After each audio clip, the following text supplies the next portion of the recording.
You are listening to the new man beyond the macho jerk and the new age wimp. Your host is men's coach Tripp Lanier.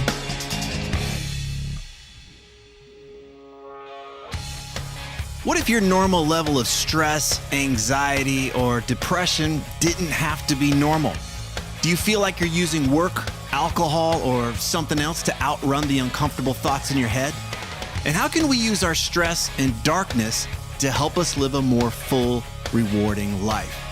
Before Keith Kurlander became a founder of the Integrative Psychiatry Center, he struggled with serious mental health issues.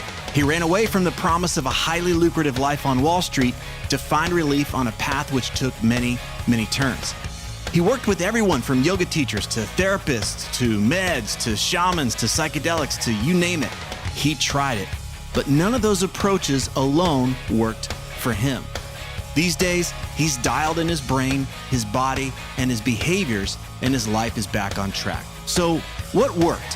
What had him go from struggling to get off the couch to being a husband and father leading 2 companies today? Today, we explore his story and the reality that all of us deal with some form of mental illness on some level. Here's to all of us realizing that maybe, just maybe, we don't have to hide, outrun, or settle if we don't want to. Give me a sense of your professional background. We'll kind of get a sense of who you are today, and then we'll go backwards and kind of connect the dots how you got here. So what is your work today? How do you identify yourself today? Give us that picture. Today, I'm mostly an entrepreneur. I'm basically entirely an entrepreneur. I was more formally trained as a psychotherapist, did that for 15 years as like my sole work, like really focused on that, did some teaching at local universities on the side. But today I'm much more focused on 2 startup companies. One is the Integrative Psychiatry Center. And right now we have 1 location in Boulder, and that's a psychedelic medicine clinic and an integrative psychiatry clinic where we're doing, those 2 main services, treating patients. And then the other is the Integrative Psychiatry Institute, which is an online educational institute that's really looking at like how to educate medical providers in integrative medicine to look at the root causes of mental illness. Okay. Got it. So you've been able to grow from your own personal experience, which we're going to talk about, then your professional experience now to a greater offering out into the world. Because this can expand, this can scale beyond just you having your own personal practice. Yeah, it was like a drive. It was multifaceted. What led to that? It was like a drive to reach way more people than I was able to do in one-on-one work. I was, super passionate about helping people with their mental health and optimization in their life. But it was like I was doing one-on-one where I was like learning the trade. But then it was like I want to be able to help masses of people, right, globally.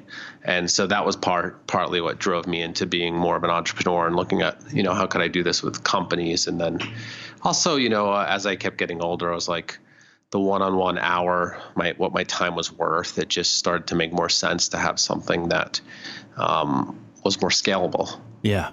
Okay. I can appreciate that. I want to set a little context here because I have my own personal background. I've had my own path to go down in terms of my own mental health and emotional well-being. And I work a lot with very high-performing guys, very driven, very ambitious folks that maybe aren't so aware of their mental health, or they haven't quite taken a look at those gauges on the dashboard. They seem to be really focused on their work and what they're creating and how the kind of their performance level, but they never really take a look at what's happening for themselves emotionally. They never really take a look at the way they talk to themselves or what is going on between their ears. And my sense is that a lot of them are suffering maybe unnecessarily. They're tolerating a lot of grind and drag in between their ears. And a lot of their drive to work so hard is to try to outrun these voices, this critical voice or whatever they've got going on. And so I wanted to learn more about you, your past a bit, in hopes that whoever's listening might think, well, wait a second, maybe what's going on for me doesn't have to be the norm, and I can expand to another level. But first, I got to wake up to what is happening, and so that's my desire. That's my hope as in the frame that I'm going to hold as I listen to you today. Yeah, thanks. I did it a little backwards from the norm. I would say, like, fresh out of college, I thought I was going down one path of going to Wall Street and being this, probably investment broker at some point. But I quickly, within days of that path, ended up on this big kind of spiritual, emotional, mental pursuit of development. Okay. And how did that happen? Right. Well, exactly. How the hell did that happen? Well, that's a good story. I mean, I'll tell you a quick little snippet of this story because it's really cool. So I was as a kid, like, I would call myself like almost a philosopher as a kid. I was always just like wondering a lot about the nature of things. But the way that happened was I had my own mental health journey in college. And we could get in there, but, pretty severe mental health journey in college. But I was deeply in question about what I wanted to do in the world, and not like just do something because I think that's what I'm supposed to do or what I was raised to do. And I was in a major question, and it all culminated. This is the short little story. I was in a deep process in myself, but the summer before I graduated college, I had an internship at Bear Stearns, and Bear Stearns at the time, which went down in 2008, was one of the largest brokerage firms in the world. I had this internship, and I found millions of dollars for them that they were losing in a computer glitch. And then they were so, they were like, oh my God, how did you find that? And anyways, they offered me to be their Y2K liaison in the big interfirm task force, because everybody thought the world was ending for Y2K. And so they offered me this position, and it was a big position straight out of college, right? It was huge. And so I had this one side of me that was like, I grew up in central New Jersey. Like, this would be like in central New Jersey. This is like, anything, it's everything, right? Yeah. So I was like, I told them I would take it, but I was in this huge conflict of like, I don't think I'm supposed to be on Wall Street. I have no idea what I'm supposed to do, but I think I'm supposed to help people in a different way. It's not this way. I was in this huge conflict. Anyways, the long story short here, I was on the train for my first day of work when I was going to sign this 3-year contract. And I was also in a little bit of an apocalyptic mentality of like, I don't think I want to be in New York on Y2K. So I was in this huge conflict in myself. And I basically got underneath the World Trade Center subway station, and I had this like catharsis of like, this is absolutely not my life. I broke down. I was freaking out. I was crying. I was shaking on the floor in the subway. And wow. I was like, this absolutely isn't my life. And I got on a different train and just went up to Vermont and was like, I don't know what I'm doing, and I'm going to go figure it out. So that was kind of the kickoff of like, how did I get here? For me, it was a catharsis moment in my life. Obviously, it's not like that for everyone, where I was like, I want to challenge what I've been told and find out who I am. And I'm curious, because, most of us, when we're starting something big or something new, it's just scary.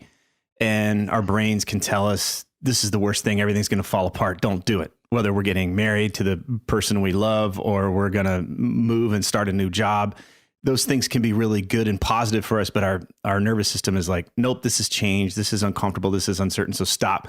So did you have a sense of what was different at that point? Or did you, I always love to hear, like, kind of this self-knowing part. Like, how do we tell the difference between that resistance, that fear, and that part of us is like, nope, this is just not for me? Well, first of all, I was terrified when I got on the other train. That was so scary. And my parents were like, see you later. This was the biggest heartbreak moment from my perception of their life in that moment. Like, that was a big deal for them. They were kind of disowning you? Yeah, kind of. I mean, we very quickly got back into connection, but yes, in that moment, it was like, you're on your own. See you later. It was awful, but there was always this inner, and has always been an inner kind of compass. And one from that moment forward, I knew how to listen to it better. Somehow I listened to it more clearly in that moment. And then ever since then, like, I've never been confused about my direction at all. Not once since then. Like, that's not something I ever face in myself. Okay. I never have a lack of meaning. I never have a lack of being purposeful, fulfilled. Like, I always know which way to go in terms of my compass ever since that moment in time. And it was just weird. That's just, I don't know why it kind of flipped for me one day where I'm like, oh, that's my compass. There it is. I've got a theory here, because most of the time when I'm talking to guys and they're on the other side, they flipped it. They got off the train and went into the building and took the job. Yeah. And they betrayed somewhere in them. They learned to quiet down or turn the volume down on those voices. Like, wait a second, you're meant for something else. And like, just shut up. I'm here to make money, and I'm here to make my parents happy, and I'm here to meet these expectations. And then at some point, a decade, 2-3 decades later, they're like, wait a second, I've got to do something with more meaning. And then they're in this dark night, so to speak. And like, who am I? I don't know who I am if I'm not chasing this money, or I'm not upholding this, this identity.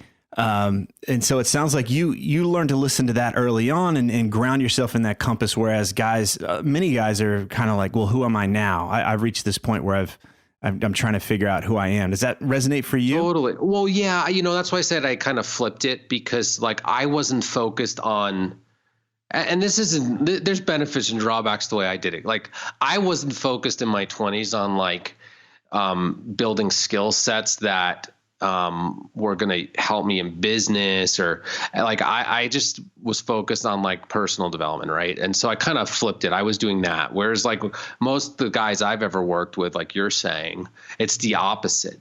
Like, most of them are coming like in their crisis. I had my crisis when I was 21. Most of the guys that come to me are having more of like in their mid 30s, mid 40s, mid 50s. They're having that kind of existential meaning crisis then. Right. But they've built all these other skill sets along the way. So like, there's drawbacks and benefits to whenever this happens, Yeah. I just happen to focus on personal development as, my 20s really being about personal development. Yeah. The point I want to make, and then we'll move on, is that how it's occurring for me is that if we don't learn to listen, or at least just have an appreciation for that voice in us that says, hey, there's something else for you. There's a thing wanting to be lived through you and as you in this lifetime. If we shut that down and we only do the things that we think we need to do for survival, in terms of like, oh, I got to be comfortable, I got to make sure that I'm safe, I got to make sure that I look good and I've got good standing in my community. If we only do that stuff, then we don't really know that there's a life beyond that stuff. And so I can imagine from an early age, if I was like, well, I can challenge this idea that I always need to be comfortable. I can challenge this idea that I always need to be safe, or I always need to fit in. Like, what will others think of me? What will my parents think of me? Then we don't see what's on the other side of it. And we miss that opportunity to recognize that there's more to life than just those three things. So anyway, I hear you. And I would just say like that, I think that most humans in general, it's human nature to not truly challenge the constructs inside ourselves. Like, it takes something in your life to go inside and say, wait a second, is this actually me? And many people never do that. And some people do it early and some people do it later in their life. And, I think that for me, the message is like, the best time to wake up is right now in your life. Like, don't worry about what happened yesterday. It's like, if you can wake up right now, then you're living a wakeful life. And I agree, though. I think many people don't challenge what they've been told about who they are to go look at who they actually are inside. Yeah. And I believe it's because most of us think like, well, if I were to listen to that, then I'll blow everything up. I'll get on that train to Vermont and I'll blow everything up. And I don't think it has to be that way. It doesn't have to be that extreme. If you're in a family, it doesn't mean you have to leave your family. Right. But there is a chaos and a blowing up of sort of what we once knew. Right. So it does take a lot of adaptation, resourcefulness to live into who you are. Yeah. Yeah. And risk, right? Do you agree with that? It's a risk to be who you are. It is a risk. Yeah. There's definitely a lot to that. In my own life, I remember having that kind of place, but it took me 2 years. It wasn't a blowing up process. It was more of a dismantling process. And I think that's, why do I bring that up? I want to bring that up because I think most of us are waiting to wake up until it's safe, until the coast is clear, until we have the perfect plan. The next thing is all set up. And I don't think it has to be that way. I think we can have that intention. Hey, it's time for me to wake up now. How do I do this in a way that's grounded? And I do care about my family. I do care about income, et cetera. I don't have to be reckless about that. And so I just want to speak to that. It's still going to be uncomfortable, like you said. Still going to be uncomfortable, still going to be risky, but it doesn't have to be this, roll a grenade in the room. And it doesn't. And I tell people, I work with a lot of people who are starting businesses, and I'm like, you can do this in a responsible way. You don't have to put your entire, worth on the line here and not be able to have an income for your family. It doesn't have to be that way. There's a strategic way to becoming who you are. Yeah. Yeah. Okay. Well then, so that you getting on the train to Vermont is just the beginning of this. Let's talk about what was really going on for you. You were this introspective person. You were this philosopher type. And so what starts happening for you after you make the choice not to go the Wall Street path? Well, we should have the mental health dialogue in this, because that's a very important part of my journey, which is suffering from extreme mental states. In psychiatry, it would be called mental illness. But either way, I was dealing with these cycles of extreme mental illness where, I would get very I'm on the bipolar spectrum is what it would typically be called. So I would have this low grade kind of depression, meaninglessness, not sure. That's not true. Not meaninglessness, just feeling flat. But mostly I would get agitated when these cycles would happen and, be psychotically just kind of messed up, very intrusive thoughts, which are thoughts that just don't feel like your own, not so much hallucinations, but just I don't think that way. Why am I thinking that way? Violent thoughts. And I would be out of my body, which is called depersonalization. I would feel like I was literally not in my body. That's a very uncomfortable feeling. Wow. It's extreme anxiety, my whole body wouldn't function right. My gut was all messed up. So I would oscillate from these extreme mental illness states to getting more in the bipolar spectrum. I'd be spiritually high. I'd be oh my God, divine God, everything's amazing. Not psychotic where I was I'm Jesus, but just everything's amazing, right? And and I didn't have a context so much at that time. I knew I was struggling with stuff, but I was kind of in denial that there was something to really do about it at that moment in time. So I was on this kind of spiritual journey in my head. That's what I thought I was on. And I was, where I was seeking yoga and teachers, but I actually was really suffering in a serious way the whole time in my 20s. And were you seeking the spiritual stuff as a remedy, or had you owned hey, there's something off here and you were trying to find a remedy for it? Or was it just this is just the way I am and I'm into yoga and spirituality? Yeah, it's such a good question. I think that it was both. I definitely knew I was seeking relief from my pain, which I've met a lot of people in spiritual communities.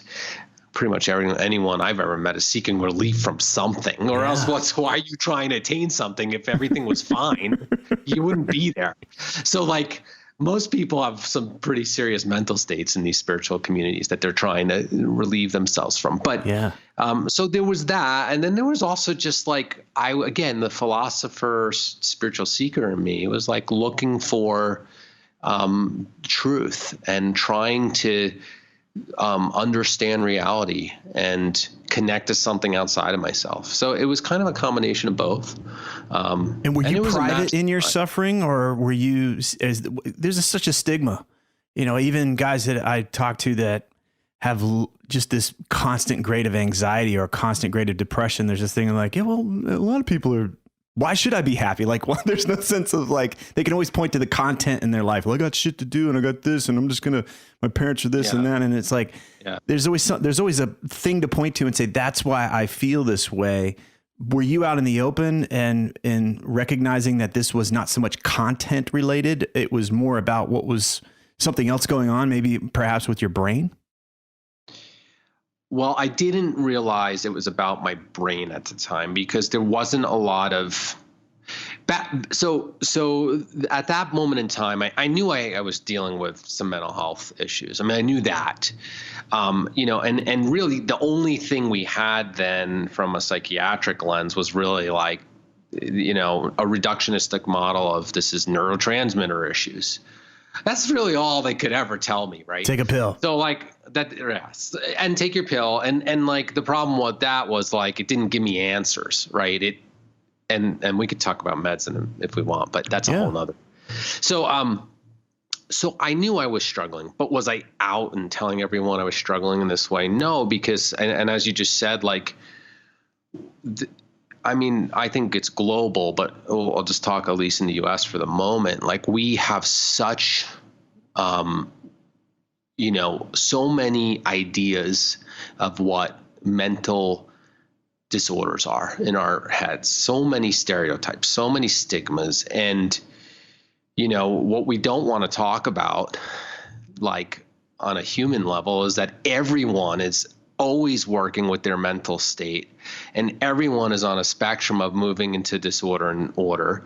And like, if you want to optimize there, like, great, if you're on that journey to take that on. But like, people don't want to talk about the fact that like, there's no one that doesn't go into mental disorder in their lifetime. Everyone gets into those places. Some people have more of these concrete disorders that really come up in big ways and show up in these big ways, like clinical depression, major depression, and bipolar, or those can show up a little more concretely. But like, we don't, it's a conversation people are so afraid to have because it's the most intimate suffering within oneself, right? And so people don't want to reveal that. Sure. Yeah. And it's also, folks were just getting locked away decades ago. Just a few decades ago, if you fell under that umbrella was so wide, you just got locked away. And right. So there was which is different than like, oh, I've got a thing going on with my gut and we're going to treat you. And there's no stigma necessarily around that. But if you got something going on, if I'm going to reduce it to the brain again as an organ, there's this stigma. Oh yeah, you're in the nut house. Stigma so about the brain. Yeah. Right. It's all like if you're smart or you're not smart, or you're, psychotic or you're not. Like there's a huge stigma about this organ. It's really interesting. Okay. I pulled you off track there in the story, but you were talking about that you were aware that you were doing this, but you were also seeking some relief. Yeah. Now, my 20s was a magical time. I had these waves of pretty chaotic inner states, but I was on this spiritual journey. And at some point, I become a yoga teacher. I became a massage therapist in my early 20s. And then I decided I wanted to go to Nairobi University, become a psychotherapist in transpersonal psychotherapy. And this was, to answer your question, it was like I wanted to help myself because I was still suffering pretty intensely, right? Like, I would walk down the street and I'd be terrified, like always, I'm looking over my shoulder basically. Wow. Like that's the state I'm living in, and I was living in my whole life. Were you getting help at this point, or were you all alone? No, I was all alone, but I was doing okay. It was just like, walking down the street terrified. Yeah. Well, it's funny. Like you said it before, like, it's like people go like, oh, like whatever, I'll deal with that later. Or, I thought that like, this is as good as it gets. Like, I didn't know that like, it could be so much better, I want to just interject. Like I can appreciate that. My mom died when I was 13. She took her own life. And I think it was 12 years later, I was sitting in front of a therapist. And she was like, well, how often do you think about these things? And how often are you pissed off at your mom? And I was like, oh, every 30 minutes, every 45 minutes. And she's like, okay. Yeah. She's like, maybe it doesn't have to be that way. And I was like, what are you talking about? This is normal. Like, I'm just pissed off at my mom all day. Totally. Right. And I'm just like, oh, I'm just an anxious, paranoid, dissociated out of my body. This is as good as it gets. Like I thought, just like I was like, oh, maybe I'm just a little different than other people, right? So, right. So that led me to like a twofolded path, which was I wanted to help myself by going through a experiential psychotherapy program at Naropa, but I also wanted to like help people because I had so much empathy from all the suffering, you know? So then I went to Naropa, and that was just an amazing time in my life of really learning about some of the root causes, basically, of what I was dealing with. Now this was, again, this was 20 years ago, and the root causes that I was learning then is like, 5% of what I know now, in terms of what I was actually dealing with. But it was an amazing time. And, I also learned how to practice therapy, and then I started providing therapy in my late 20s, and things were looking pretty good at that moment until my 30s, but things were starting to like lighten up a little in me. I was feeling I still had all these issues, but they settled a little bit during those years. And they were pretty settled in my early 30s, and then in my mid 30s, things got as bad as they ever got. Okay. What happened? Yeah. What was going on? Well, what happened was, I didn't tell this part of the story. All of this kind of got in my face when I was 19 after a psilocybin journey, is when it all kicked up. Like I was not well as a kid, in reflection when I reflect back on my childhood, but it really kicked up from a psilocybin journey. In my 30s, I got pretty involved with an ayahuasca community in my early to mid 30s. And every time I would do ayahuasca, I would have this experience that was just so profoundly intense and disturbing at the same time. It was like intense. It was like my 20s except times 20. Like it was like the spiritual experiences, but the mental like craziness on medicine. Every time I would just go completely mad. And I kept doing it thinking that ayahuasca was going to cure me, quote unquote. Or not cure me, but just I thought it was my spiritual path and it was going to heal these parts of myself. But I got really, really sick. And I did ayahuasca for about, I don't know, probably 4 or 5 years, about 25 times. And then I was really sick. I'll just give you a flavor of what really sick is. So my whole body was not working properly. I had severe IBS. I was literally shitting water for a year, like all day long, with just like horrible cramps. I had migraines, severe migraines every other day, went on for years. I was like all the symptoms I told you, intrusive thoughts. I would have like thousands of thoughts a day, and not plans, just intense thoughts of like weird intrusive thoughts, thinking like, what happens if I pick up this knife and stab this person? Oh my God, I would ruin my whole life. And just like get overwhelmed into terror that maybe I would do that for some crazy reason. Wow. And just like thousands of those thoughts a day. I was totally disorganized in my mind. Like at the worst of it, one time I was holding an egg and I couldn't remember what the purpose of an egg was. Like I was ready to crack it and make breakfast, but I couldn't actually remember what an egg is and like what you do with it. So like, this is how, far out I went. And you're like, I just need more ayahuasca. That's what I was thinking at the time. That's what I was being told by the shamans. I was like, maybe that's the path. And, I had severe insomnia. I barely slept for like a year. Like it was so intense. And so I was really sick. And I finally decided in myself at some point, like, okay, I clearly ayahuasca is not helping here. It's not solving the problem. And I need to do something now because now I'm really screwed up. I mean, I was, I didn't want to kill myself, but I was having suicidal thoughts because I was in so much pain, right? Yeah. So then it started another journey of psychiatry. I started that when I was 19 and was on meds, got off of them, was mostly not on meds. And then I got back on meds. Meds in my mid 30s it's been a mixed bag for me with meds. It's like, I always tell people meds, like I'll take my symptoms. If I'm at a 10 on a 1 to 10, they'll take them to like a 5 or a 4, but every like 3 to 5 months, I'll go back up to a 7 or 8. And then we have to tweak the meds and it takes a few months. And then I'm back down to a 5 or 4. So, being the type of symptoms I'm talking about, if I'm at a 10, going to a 5 is actually a big relief. Yeah. But it's not I mean, it's not good enough at all, right? And imagine it doesn't address that part of you of like, what the hell is going on? We're not dealing with this at the root. Yeah. And then I was also obviously like, no one can understand me. I mean, no one's been able to tell me what's going on. Why is this happening? And so then I started, that was like 2 years on, I was on meds for a while, but those first 2 years on meds, I was mostly like heavily medicated and just kind of like, fuck, I can't deal with my journey right now. Mm-hmm. Like I'm just taking a break. And so like, I just didn't really push myself for a couple of years, settled down, but I was still doing this oscillation, the 5 to 10. And then something woke back up in me. You know, it was mostly like my wife and some good friends challenging me, like, where are you? Like, this isn't you, just like sitting on the beach here and being like, okay, you're all, you know, flattened out from meds. Like, that's not you. Like, where are you? Like, where's your inspiration for growth? And hearing that enough times that it woke back up, after basically being this traumatic experience, you know, that I went through.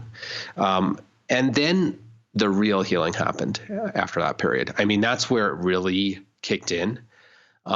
Major healing then started to happen. So let's just zoom out for a second. Cause you know, in my experience of healing stuff over the years, there's been these kind of camps. There's everything's trauma related and we need to process and talk about the trauma. And then there's this kind of mystical orientation, which is it's your disconnection from God, divine spirit. And that's why you're sick. And then, but there's no processing or there's no psychology in that either. Right. There's the go sit on a meditation cushion and just cry it out. I've been to retreats where people are losing their freaking minds on meditation cushions. They're losing freaking minds on ayahuasca or whatever it is. And there's no one there to help them. So there's these camps and they've not quite done it for you in and of itself. So I just want to paint that picture that we don't want to demonize them completely, but they've been incomplete for you at the very least. Is that resonating for you? Well, they were incomplete only in the sense that they weren't talking to each other. So the problem was that I was engaging different parts of and fields of treatments and healing modalities but in silos. And so the problem was that I didn't find practitioners that integrated all these things into a coherent treatment system. So because of that, I would do what you're saying, and I think this is the biggest drawback people or obstacle people could do, which is they get hyper focused on it's trauma only.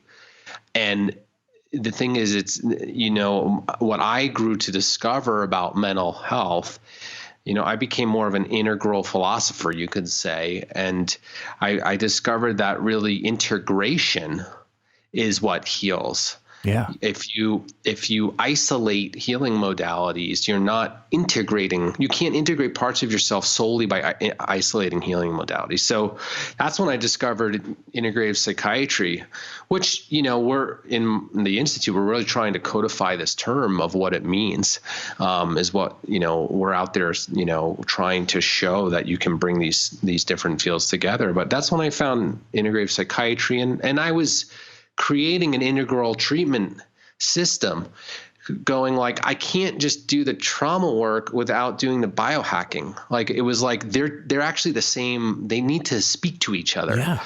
And so it was like, I brought together all these things and actually found an integrative psychiatrist, you know, who's already thinking this way, you know, working with the supplements and the brain hacking and the gut hacking and, you know, the detoxification hacking, and then also like bringing in the trauma work and then also the values work, which is like, you know, just making sure I'm aligned with my behavior and what I care about, and you know, all these different systems and integrating. And that's when the healing just basically, it was like a logarithmic curve. It took off.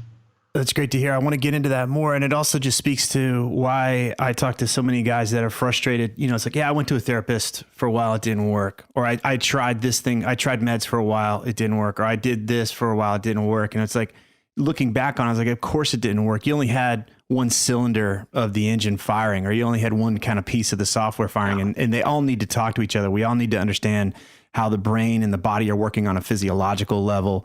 You know, if you can't produce serotonin or you can't process dopamine or whatever, why would your brain function correctly? It doesn't matter how much trauma work you do or how much spiritual work you do.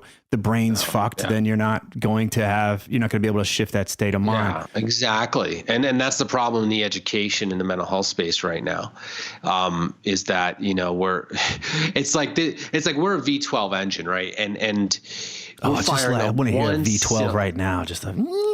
Okay, sorry. Yeah, V12. My friend just got a Ferrari F40, by the way. That's a nice car. Oh, we're going to have to talk about that.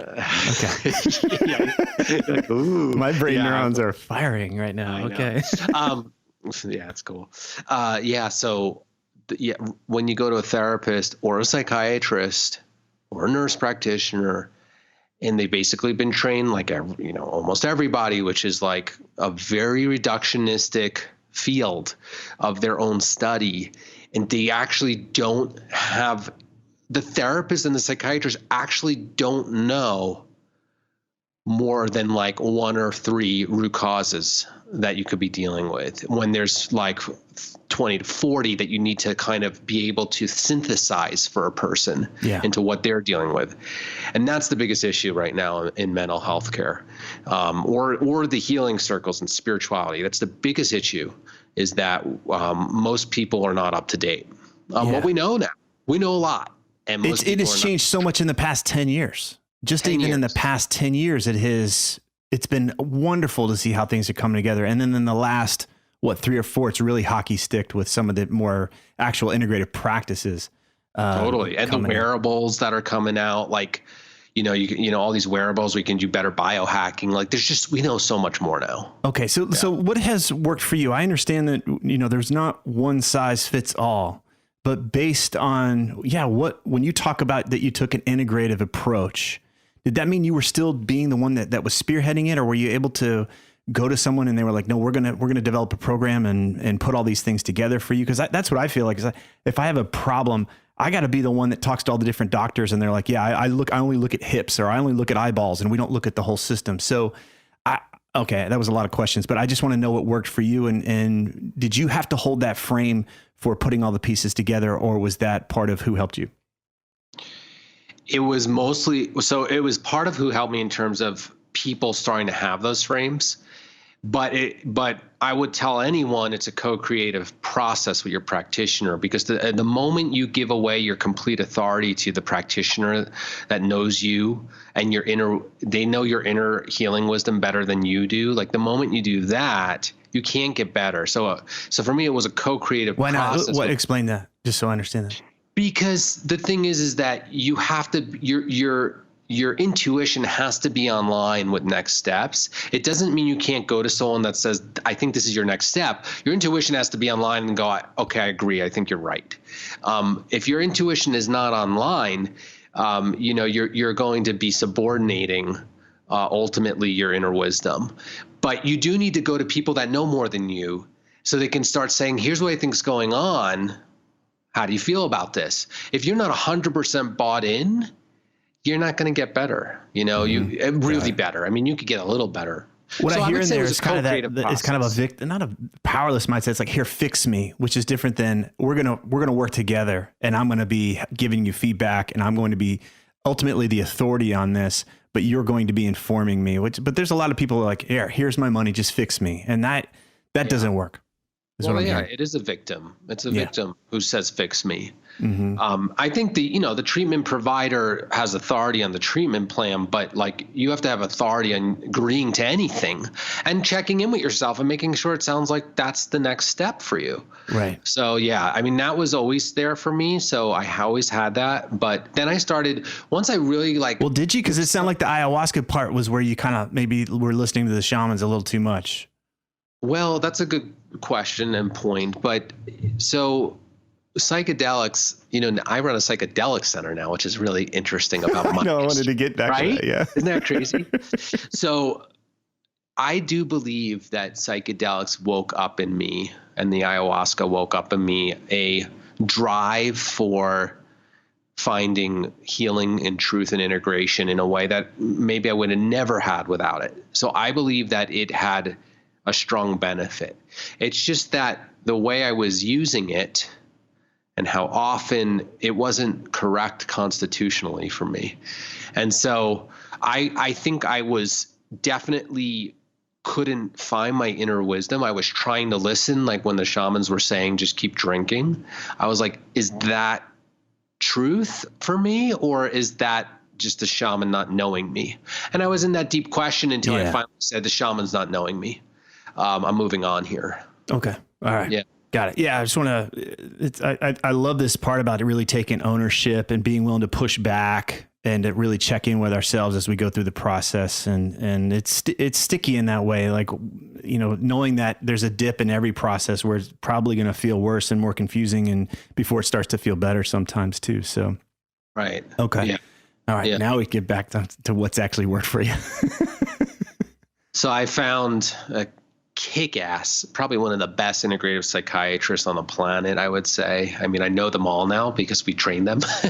I know them all. I mean, and he's definitely in the top 10. Like, so he helped do the functional medicine work for me that I needed, which was, you know, repairing my gut, dealing with detoxification of mold, in my case.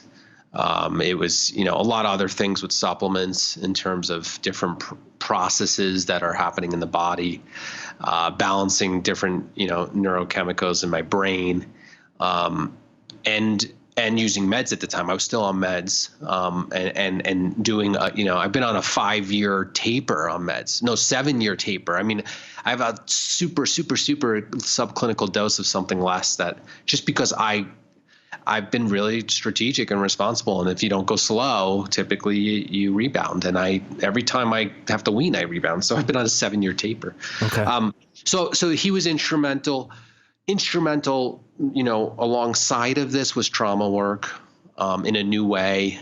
I found the type of trauma work that resonated with my way of thinking and my imagination. You know, a trauma work is, I think, very relevant for many people, but you got to find the modality that resonates with the way you are, because there's not a one size fits all.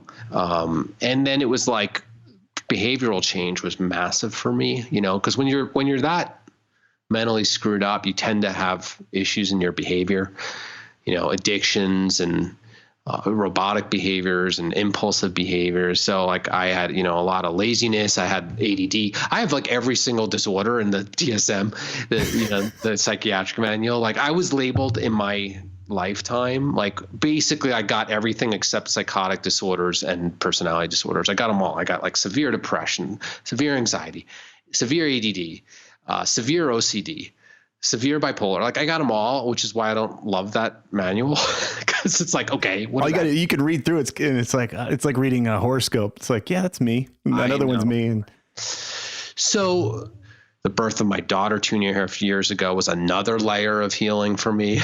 Yeah. You know, that was just like time to grow up. Like not, you know, I don't get to be sick anymore. You know, it's like, it's her turn for me to be present for her. And was there ever a shadow side of that, which is you get to be the sick guy? You know, I've met a lot of wound worshipers where it's just like, yeah, they're kind of let off the hook. They don't have to really do anything in their life because they're sick. You know, it's like, oh, poor this person or poor that person. And yeah, I mean, you're pointing out that in all mental disorders, we enter the disorder because it serves us in some way. Okay. And everyone, the mental disorder, it goes into a disordered state mentally because it serves us in some way. It doesn't only harm us. And that's the first part of anyone's healing, is if you believe that the mental disorder you're experiencing in yourself is only hurtful to you, you're not going to get better. You're a victim to the mental disorder. But if you start to balance the story and you could see what you're talking about, which, well, what do I get out of this mental disorder in my life? And when it's you start helping me, I'm choosing it for it because it's a way to cope, or it's getting me something.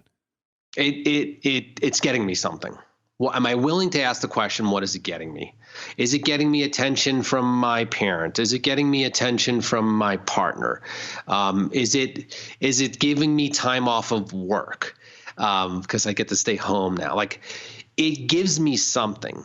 And, so many people are unwilling to see what we get out of things that feel painful and are only wanting to look at how it hurts us. But when you start to balance the story, now you can start to go, well, how else can I get these things without having a mental disorder? Because I don't want to have a mental disorder, but I still want these things. Yeah. I still want time off of work. I still want attention. Like, now you can start to go, wait a second, what if I don't want my mental disorder to give me these things? When you can make that link, it's a big link. So that's, what's called linking. And that was a big part of my healing journey, was linking, like, what does this give me and how can I get it differently? Yeah, I'm glad you brought that up, because I think there's a place where we can lose ourselves in that. And that was certainly what I saw a lot in the culture that I was in Boulder. It was like there was a lot of people, like, that was their kind of hobby, was this personal healing path. And there's an aspect of it where it wasn't really about, I didn't get that it was about healing. It was about, I get to just kind of hang out here and be the center of my attention and have lots of other attention. And but I didn't get that there were people that genuinely wanted to be happy and to feel whole again. That's a different path of, like, I'm sick of feeling this way and I want to feel happy and whole. Yeah. And I'm going to go and, it's a difference between, like, if I'm healing an injury, right? It's like, I can sit and talk about my injury, but it's another thing, like, I'm going to do the work to actually strengthen myself. Yeah. I think it's a developmental stage of healing. Like, it's like waking up to that. We've become obsessed with our suffering. It's hard to notice when we become obsessed with the drama of suffering, and that the drama actually becomes interesting and we don't even realize we're actually being entertained by the whole drama, even though it's painful. And that, we call that spiritual bypassing in Boulder. That term gets floated a lot. Spiritual bypassing. It's when we use spirituality as a mechanism to avoid something in our life, essentially, whether it's mental health or financial empowerment or relational empowerment, whatever it is. But I think it's a developmental stage of healing that many people get stuck in for years or their whole life, which is like the drama of personal development and the drama of the pain. And then having to wake up somehow and come out of that and go, wait a second, like, I don't even want this anymore. I don't want to be on a healing journey. Like, that's, I just want to enjoy my life. It's like, I just want to live my life. Like, I don't want to, like, I want to help other people. I don't want to be focused on my healing journey in a like narcissistic, like overly narcissistic way where I'm indulging in it. Like, I just want to optimize now. I don't want to heal this dramatic thing. I just want to optimize. But that's, again, it's a developmental stage of healing. You have to somehow do some work in that other stage of kind of getting obsessed and realize at some point, all right, I'm done with this stage. I don't want to do this anymore. Yeah. This is not serving me anymore. I'm just kind of circling this, I'm stuck in this phase. You're in the hamster wheel. Yeah. But I'm actually not getting anywhere. Right. Okay. So this integrative approach, having the different modalities, the different, these different silos opening up and being able to speak with one another, you'd already leaned into a few of them, but now having them work together, this brought about what you're saying is the real healing for you instead of just Band-Aids, and that continues to be the case for you. Do you still cycle? Do you still go through these bouts? So I haven't been in about, so if let's talk symptoms on a scale of 1 to 10. I haven't had symptoms above 3 or 4 in multiple years now. And in the last 2.5, 3 years, even when I go from a 1 to a 3 or a 4, it hasn't lasted for more than like a few days to a week. Okay. And a 3 or 4 for me, I can tolerate. It's not it's like probably like the average person walking down the street, honestly. Like, most people are pretty fucked up, unfortunately. Like, people need help, right? Yeah. So, basically I would say I've been very stable. I mean, more than stable. Outside of those moments that I know how to get myself out of. And I'm not being arrogant. I'm not saying I'll never get really sick again, but outside of those moments that I know I get myself out of, like, I'm highly optimized, right? Like, I have a lot of routines. I'm super focused at work. Like, I'm getting done 1,000 things in the day of my, we're running big companies here. We've got a lot of staff, like, super optimized, super on track. My fitness is on track. My diet is on track. My sleep is on track. Like, I think that going through a suffering fest for so long allows you to seek it's one way to seeking peak performance. There's other people, there's athletes and stuff that didn't go down this road and they still got to peak performance. But for me, like, the sufferfest, you really appreciate when you're in more optimized states, and you'll go after them when you really wake up, and try and maintain them. So for the guy that's listening out there, and maybe he kind of hangs out in a group of guys they're all kind of hanging out in the same world where they're a little bit depressed, a little bit anxious. They're all self-medicating together with complaining and bitching and or depression or whatever that thing is. Alcohol or sex. There's a lot of ways we all do it. I mean, yeah. And it's the norm. So when they look around, they're like, well, I'm what's normal. And maybe he's starting to wake up and say, I'm tired of this. This way of living is not how I want to be living 5, 10, 20 years from now. We've talked about these extremes, right? Like high performance athletes, and then someone like you, hey, I've got to do something different because I'm on a self-destructive path here. So what about that guy that's doing pretty good and he doesn't really have anything to complain about? Can he utilize some of the things that you've been talking about to optimize his world? Well, I think that guy has to ask himself a very important question, which is like, what is he willing to discover in this lifetime? Is he want to just be the status quo guy that's, playing video games a lot and just, checking out a lot? That's fine if he wants to be that guy. I don't have no judgment of that guy. Or, he's got to answer the question, does he want to see what he's truly capable of in this lifetime? What his true potential is? What he can truly give to this world, what he can experience in an ongoing manner regularly in terms of the bliss of being alive, what he can truly experience in terms of intimacy with a partner, if they want that, or with a child, or this person has to ask themselves the question of like, am I willing and wanting to experience more than I have? If I'm not, then I don't tell that guy anything. I just say, that's not a problem. So go play your video game. Cool. Mm-hmm. I think that we have to really think about, like, when we're on our deathbed, are you already going to say, if you're on your deathbed today, are you going to say, like, I'm fucking living. I did it. And I have absolutely no regret or resentment here about my life. None.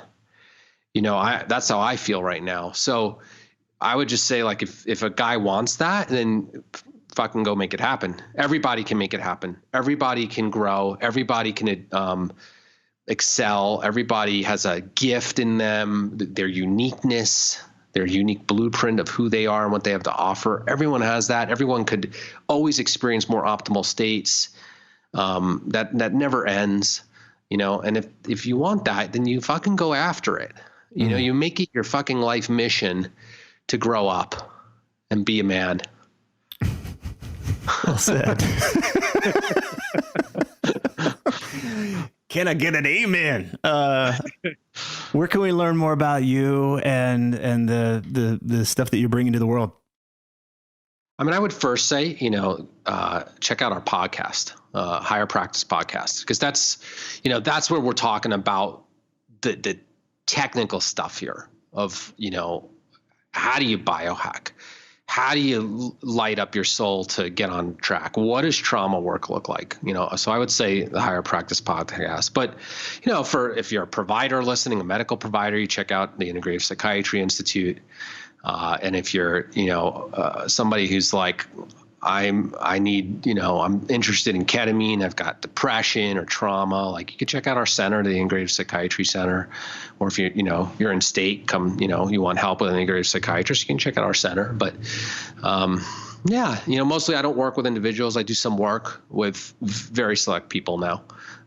In terms of who they are, my time's so limited. I only really try and work with people in positions of influence just because I want to reach people, and so that's kind of limited right now. Got it.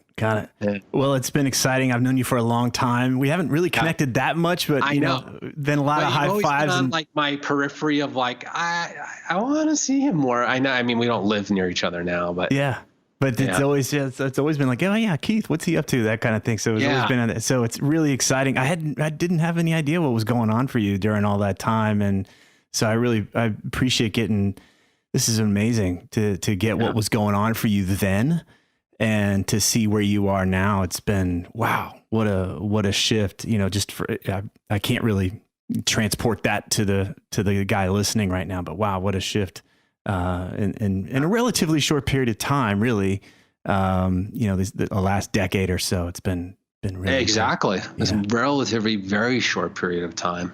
Yeah. I mean that I'll just leave everybody on that note, which is like, you never know about what's around the corner in terms of how fast the healing could happen.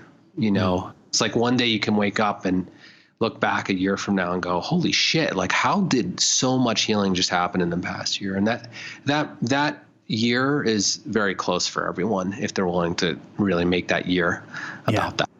Yeah. I love it. Thank you so much, Keith. Really appreciate you coming on to talk today. Yeah. Great to talk to you. If these interviews are helping you, please leave a positive review on whatever podcast app you use so that others can discover the show more easily.